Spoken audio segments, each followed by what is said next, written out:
Hello everyone, जय Hind to all. स्वागत आपका एक बार फिर से डिफेंस वाला के ऑफिशियल यूट्यूब चैनल पर।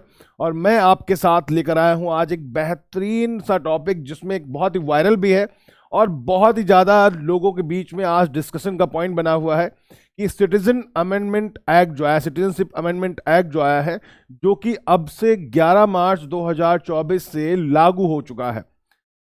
जनवरी 2020 में इसको प्रेसिडेंट के थ्रू अप्रूवल मिला था और दिसंबर 2019 में ये पास हो चुका था। इस रूल में क्या है, इस जो कानून नया बना है सिटीजनशिप अमेंडमेंट एक्ट, एक्चुअल में है क्या ये, और आखिर क्यों लोगों के बीच में इतना ज़्यादा डिबेट है और गवर्नमेंट इतना ज़्यादा क्यों सभी जगहों पे सिक्योरिटी को और भी ज़्यादा बीफ अप कर रही है और भी ज़्यादा सिक्योरिटी को बढ़ा रही है। और गवर्नमेंट पूरी तरीके से अलर्ट है कि कहीं कोई दंगे ना होने पाए, कहीं कोई ऐसी घटना ना हो जाए जिससे किसी के जीवन को खतरा हो। तो आखिर इसमें ऐसे कौन कौन सी बातें हैं जिसको लेकर इतनी ज़्यादा यहाँ पे एहतियात बढ़ती जा रही, इतना ज़्यादा गवर्नमेंट अलर्ट मोड में है, इतनी ज़्यादा यहाँ पे गवर्नमेंट प्रोटेक्टिव मोड में है यहाँ पर इस चीज़ को लेकर। तो हम लोग पूरा डिस्कस करेंगे, इस बारे में भी बताएंगे आखिर क्या है इसका पूरा का पूरा मुद्दा।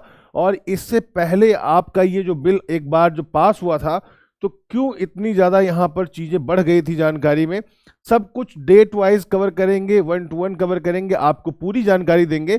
बहुत ही छोटे सेशन में आप बने रहें यहाँ पर और सारे हम यहाँ पर लेके चलते हैं। जैसे आप देख रहे हैं कि आपके हर एक न्यूज़ चैनल पर यह मुद्दा बिल्कुल गरमाया हुआ है और जो कि इस समय रूलिंग पार्टी है बीजेपी, जिसे कहते हैं एनडीए गठबंधन बोलते हैं, इन्होंने अपने जब एक बार अपना एक इलेक्शन के दौरान मैनिफेस्टो लेकर आए थे, तो उन्होंने मैं कहा था कि हम लोग सिटीजनशिप अमेंडमेंट एक्ट लेकर आएंगे और उसको इन्होंने पूरा किया। तो कई जगहों पे आपको ये हीडिंग देखने को मिलेगी, जैसा कहा वैसा किया, या दिखाएंगे कि हमने बहुत सारे आपने वीडियोस देखे होंगे जिसमें हमारे होम मिनिस्टर जी का एक बयान बहुत वायरल हो रहा है, जिन्होंने कहा था कि हम इस बार ही अपना ये सिटीजनशिप अमेंडमेंट एक्ट लागू करेंगे और इलेक्शन से पहले लागू करेंगे। ये उनकी बात उन्होंने कहा था बहुत जोर देकर कि हम इसी बार ये करने वाले हैं। तो उन सभी चीज़ों को हम आपको यहाँ पर एक एक करके डिस्कस करेंगे, क्या है इसके फायदे और लोगों में इसको लेकर क्यों इतनी ज़्यादा एक तरह से डर का माहौल या कंसर्न है। क्या वो डर सही है या केवल बेबुनियाद है या कोई अफवाह है जिसकी वजह से वो डरे हुए हैं, ये सारी चीज़ें बताएंगे। आखिर डरे हुए हैं तो क्यों डरे हुए हैं, उसका मुद्दा क्या है। और ये जिस तरह से आपकी न्यूज़ ये बहुत ही ज़्यादा वायरल हो रही इस समय, वैसे ही एक भारत का सबसे बड़ा विश्वास दिवस, जो कि एजुकेशन का सबसे बड़ा एक ऑफर है, जो कि डिफेंस वाला अपने बैचेस पर भारी भरकम ऑफर दे रहा है बच्चों को, जो कि बैच इनरोल कर सकते हैं। और ये दूसरी बड़ी खबर कि इसे 15 मार्च तक एक्सटेंड कर दिया गया है, जिसमें आप यहाँ पर एनडीए शौर्य 2.0 बैच हो, या सीडीएस के लिए विराट 2.0 हो, या फिर सीएपीएफ के लिए रक्षक बैच हो, या फिर आपका एफकैट का गरुड़ 2.0 बैच हो, या अकेले कोई बच्चा किसी ओटीए की तैयारी करना चाह रहा है तो उसके लिए अलग बैच आपका यहाँ पर दिया गया है और उसको भी वो इनरोल कर सकते हैं अच्छे बहुत बड़े डिस्काउंट के साथ। तो ये भी एक बहुत ही आपका सबसे बड़ा शिक्षा जिन्हें कह सकते हैं या एजुकेशन इंडस्ट्री का सबसे बड़ा एक ऑफर है, जिसमें आप अपने बैचेस को उसके ओरिजिनल जो इनरोलमेंट चार्जेस हैं उससे कम पे आप इनरोल कर पाएंगे।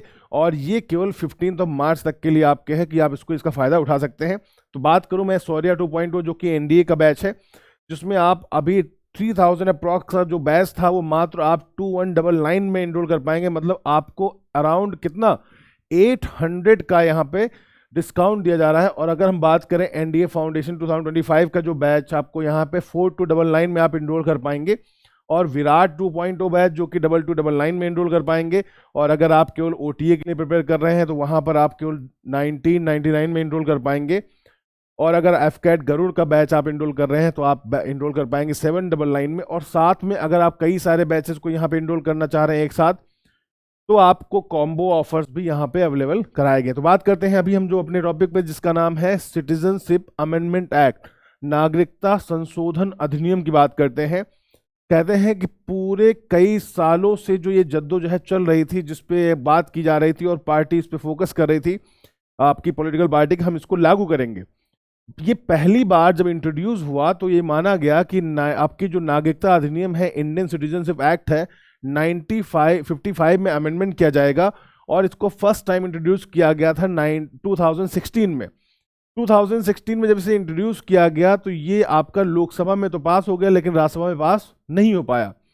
फिर बाद में जब 2019 में दोबारा इलेक्शन हुए और इसको फिर से इंट्रोड्यूस किया गया तो ये पास हो गया दोनों हाउसेज में, और फिर इसे प्रेसिडेंट के पास साइन करने के लिए भेजा गया और उन्होंने जनवरी 2020 में साइन कर दिया। और ये कानून जो अभी तक केवल अधिनियम था, जो आपका एक्ट था, वो क्या हो गया, जो आपका बिल था वो एक्ट में कन्वर्ट हो गया। क्योंकि आपको पता है बिल से एक्ट में कन्वर्ट होने के लिए प्रेसिडेंट की सिग्नेचर या उनकी जो कह सकते हैं उनकी स्वीकृति ये बहुत ज़्यादा अनिवार्य होती है। किसी भी बिल को एक्ट बनने का एक सबसे बड़ा एक गैप है वो केवल प्रेसिडेंट के साइन से कंप्लीट होगा। अब एक बात करते हैं, यहाँ बताते हैं ये है क्या एक्चुअल में। सिटीजनशिप अमेंडमेंट एक्ट जो है इसमें बताया गया है कि भारत के जो पड़ोसी देश हैं, पाकिस्तान, अफगानिस्तान और बांग्लादेश, इन देशों में रह रहे जो यहाँ के धार्मिक अल्पसंख्यक लोग हैं, मतलब आपके जो रिलीजियस माइनॉरिटी हैं, जो कि 6 हैं। 6 माइनॉरिटीज कौन कौन सी हैं? हिंदू है, जैन है, सिख है, पारसी है, ईसाई है, बौद्धिस्ट है। ये जो आपकी 6 माइनॉरिटी है, मतलब कह सकते हैं नॉन मुस्लिम, जिसे कह सकते हैं मुस्लिम कम्युनिटी को छोड़ दिया जाए तो जो भी आपके मुस्लिम हैं इन 3 देशों में। और साथ में अगर बात की जाए तो यहाँ पर जो तमिल लोग हैं हमारे, जो श्रीलंका में रहते हैं, उनको भी शामिल नहीं किया गया इसमें, क्योंकि एक पक्ष कहता है कि ये मुस्लिमों के विरोध में आया हुआ एक एक्ट है, तो वहीं पर एक गवर्नमेंट अपना पक्ष रखती है, कहती है केवल मुस्लिमों के विरुद्ध में नहीं है, ये हमारे 3 पड़ोसी देश जो हैं, जिसको हम अफगानिस्तान, पाकिस्तान और बांग्लादेश, जिसमें 3 देशों के लिए है, इन 3 देशों में जो रिलीजियसली माइनॉरिटी है, क्योंकि जो आपका बताया गया ये 3 देश ऐसे हैं जहां पर हिंदुओं की जनसंख्या लगभग बिल्कुल ना के बराबर होती हुई चली जा रही है। अगर हम बात करें तो पाकिस्तान में केवल 2.14% आबादी मानी जाती है कि इस समय केवल पूरे पाकिस्तान में किसकी है? हिंदुओं की है। और अफगानिस्तान की बात करें तो वहाँ पे परसेंटेज अप्रॉक्स कहते हैं, रियलिटी में बात की जाए तो करीब 1% के अराउंड, नहीं तो कहते 40-50 से ज़्यादा यहाँ पे आबादी हिंदुओं की नहीं बची है, या तो वो कन्वर्ट हो गए हैं या तो वो माइग्रेट हो गए हैं। तीसरा अगर बांग्लादेश की बात करें तो इन तीनों देशों में सबसे ज़्यादा हिंदुओं की जनसंख्या यही, लेकिन वो भी पूरे आपके बांग्लादेश की आबादी का अप्रॉक्स 5 to 6% ही रह गई है, या उससे थोड़ा सा कम ज़्यादा रह गई है। मतलब बहुत ही तेज़ी से यहाँ पे हिंदुओं की, आपने देखा होगा, आबादी बहुत तेज़ी से घट रही है। तो सरकार ने इस बिल में कहा है कि वो लोग जो दिसंबर 2014, मतलब कि दिसंबर 2014 के ये तक 31 दिसंबर होता है, तो उसके बाद उस तक, या 31 दिसंबर 2014 को या उससे पहले जितने भी ये लोग हैं, अगर वो इंडिया आ गए हैं तो उनको हम लोग अपने यहाँ पर आपके सिटीजनशिप देने का सारा प्रावधान करेंगे। अब कुछ डाउट ये भी है कि इसमें क्या जो इंडिया में रह रहे मुस्लिम लोग हैं, क्या उनकी सिटीजनशिप चली जाएगी क्या?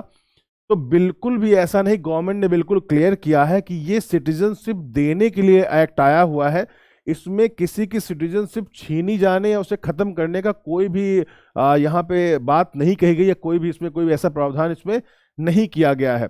मतलब कहने का है इसमें उन लोगों को हम लोग ऐड ही करेंगे, यहाँ से एग्जिट का किसी का प्रोग्राम नहीं है।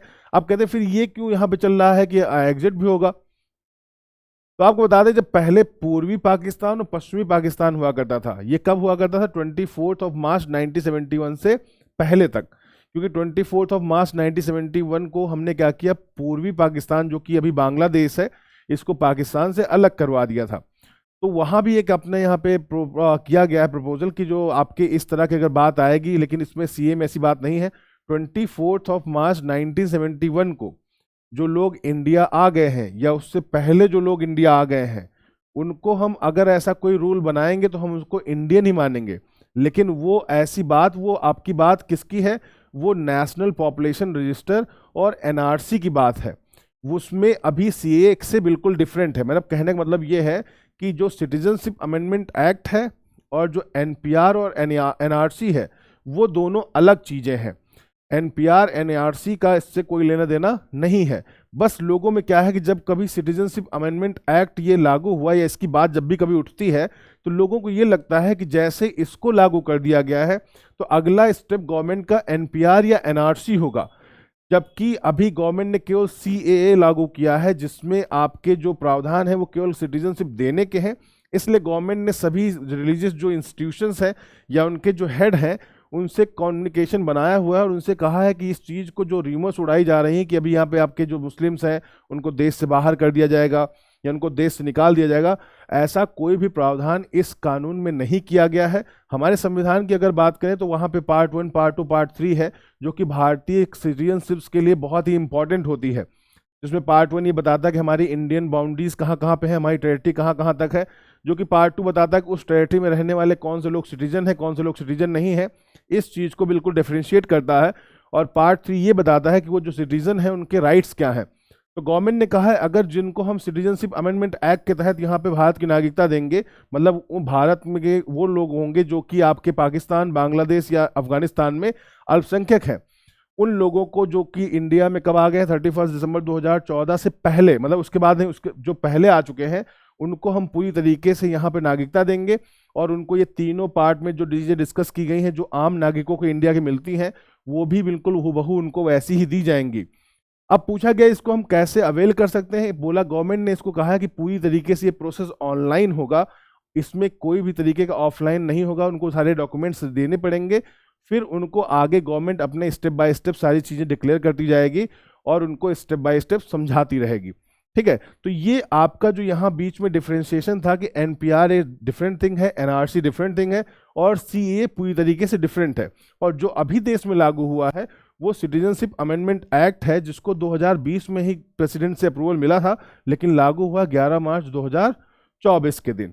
ठीक है, तो यहाँ पे पूरी डेट से देख सकते हैं आप यहाँ पर कि कब 2019 में इसको संशोधन के लिए लोकसभा में किया गया, फिर राज्यसभा में पारित हुआ, फिर इसको राष्ट्रपति के हस्ताक्षर के लिए कानून विधेयक बनाने के लिए भेजा गया और ये 2020 में बनके तैयार हो गया। सिटीजनशिप अमेंडमेंट एक्ट क्या है ये मैंने आपको समझा दिया और ये नोटिफाई हो गया है और 4 साल के बाद इसको पूरी तरीके से कानून के रूप में लागू किया गया। क्योंकि आपने देखा जब ये लागू हुआ तो बहुत सारे धरना प्रदर्शन, बहुत सारी चीज़ें चली थी, लेकिन कोविड आ गया उस बीच में और ये उस समय इसको रोक दिया गया।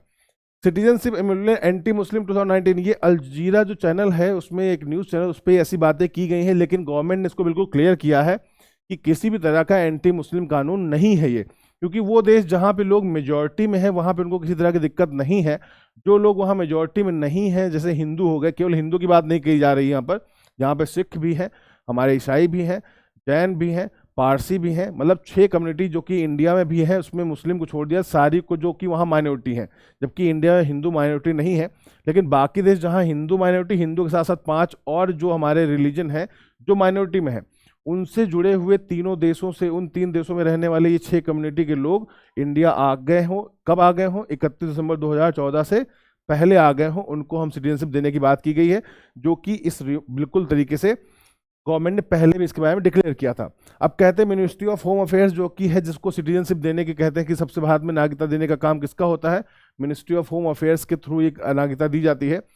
सिटीजनशिप अमेंडमेंट एक्ट जो कि है, इसको कहा गया सिटीजनशिप अमेंडमेंट रूल 2024 जो बोला गया है, इसमें कहा गया है इम्प्लीमेंटेशन जो होगा सिटीजनशिप अमेंडमेंट एक्ट का, जिसको पास बाय द पार्लियामेंट इन 2019, इसको क्या कर दिया गया, लागू कर दिया गया है। दूसरा, थ्रू कहा गया लेजिस्लेशन फैसिलिटी जो कि सिटीजनशिप में किसको किसको दी गई, Hindu, Sikh, Buddhist, Parsi, Sikh, Christian and Jain community को दी गई है। और कहा गया 6 टाइप ऑफ द डॉक्यूमेंट्स यहाँ पे होंगे जो कि डेट ऑफ एंट्री को क्या करेंगे, प्रूफ करेंगे कि कब यहाँ पर भारत में वो पाकिस्तान, अफगानिस्तान और बांग्लादेश से आए थे। फिर बात करते हैं यहाँ पर understanding the citizenship amendment act जो बिल 2019 है, इसमें कहा गया है कि जो अफगानिस्तान, पाकिस्तान 3 ही देश होंगे और कोई चौथा देश इसमें शामिल नहीं रहेगा। अब पूरी की पूरी बात यहाँ पे समझ गए। अब जानना होगा कि ये पूरा जो सिटीजनशिप अमेंडमेंट एक्ट है कहाँ कहाँ पे लागू नहीं होगा। तो ये भारत के कुछ ऐसे हिस्से हैं, ट्राइबल एरियाज हैं, जो कि असम के कुछ ट्राइबल एरिया, मेघालय, मिजोरम और त्रिपुरा जो कि 6 शेड्यूल में आपका यहाँ पे शामिल किए गए हैं, इनको यहाँ पर अभी इसमें लागू नहीं किया जाएगा। और उसके साथ साथ अरुणाचल प्रदेश, मिजोरम, नागालैंड और मणिपुर में ये अभी शेड्यूल आपका सिटीजनशिप अमेंडमेंट एक्ट लागू नहीं होगा। मतलब नॉर्थ ईस्ट के स्पेशल राज्य जो आपके स्टेट हैं, स्पेशली वहाँ पर अभी ये लागू नहीं हो रहा है, इसको बाकी देश में पूरी तरीके से लागू किया जाएगा। अब ये तो पूरा था सिटीजनशिप अमेंडमेंट एक्ट, और आप उसमें समझ गए होंगे कि सिटीजनशिप अमेंडमेंट एक्ट एक अलग चीज़ है, नेशनल पॉपुलेशन रजिस्टर अलग चीज़ है और एनआरसी एक अलग चीज़ है। एनआरसी और इसके बारे में बता दूं, एनआरसी क्या है, जिसमें कहा जाता है बांग्लादेश जो हमारा एक पड़ोसी देश है और उससे जो आए हुए जो लोग हैं हमारे वेस्ट बंगाल, असम में आके रह रहे हैं, उनको वहाँ से चिन्हित करना कि 24 मार्च 1971, जैसे यहाँ पे डेट दी गई है कि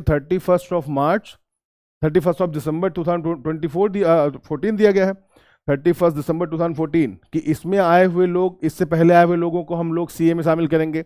वैसे एनआरसी के लिए भी एक डेट दी गई है कि जो लोग 24 मार्च 1971 से पहले इंडिया आ गए हैं, मतलब माना जाता था कि जो वेस्ट पाकिस्तान के लोग हैं वो ईस्ट पाकिस्तान वाले लोगों को सताते थे, तो वो लोग अपने आसपास के देशों में भाग के आते, शरणार्थी बन जाते थे। तो हम लोग उसको इस तरह से मानेंगे कि 2024 मार्च 1971 से पहले जो लोग इंडिया आ गए हैं उनको हम एनआरसी में इंडियन सिटीजनशिप देने की बात कर रहे हैं, लेकिन उस चीज़ को यहाँ पर सीएए से अलग रखना है। ये चीज़ बहुत ज़रूरी है, क्योंकि कुछ लोगों में क्या है कि एनआरसी के बदले सीए को बदनाम करके ये कह रहे हैं कि जो एनआरसी का प्रावधान सीए में बता रहे हैं, जबकि सीए डिफरेंट चीज़ है, एनआरसी दूसरी चीज़ है। और हम लोग अभी प्रॉपर किसकी बात कर रहे हैं? सिटीजनशिप अमेंडमेंट एक्ट की। इसलिए आप लोगों को, जितने भी लोगों के यहाँ इस सेशन को देखने के बाद ये इन्फॉर्मेशन हो गई है कि सिटीजनशिप अमेंडमेंट एक्ट में केवल सिटीजनशिप दी जाएगी, किसी की सिटीजनशिप ली नहीं जाएगी। और देने वाले जो किसको दी जाएगी? मुस्लिम्स को छोड़कर बाकी 6 कम्युनिटी के लोग जो कि पाकिस्तान, बांग्लादेश और हमारे अफगानिस्तान से इंडिया 31 दिसंबर 2014 से पहले आए हुए हैं, उन्हीं को दी जाएगी, और वो भी ऑनलाइन मेथड के थ्रू दी जाएगी।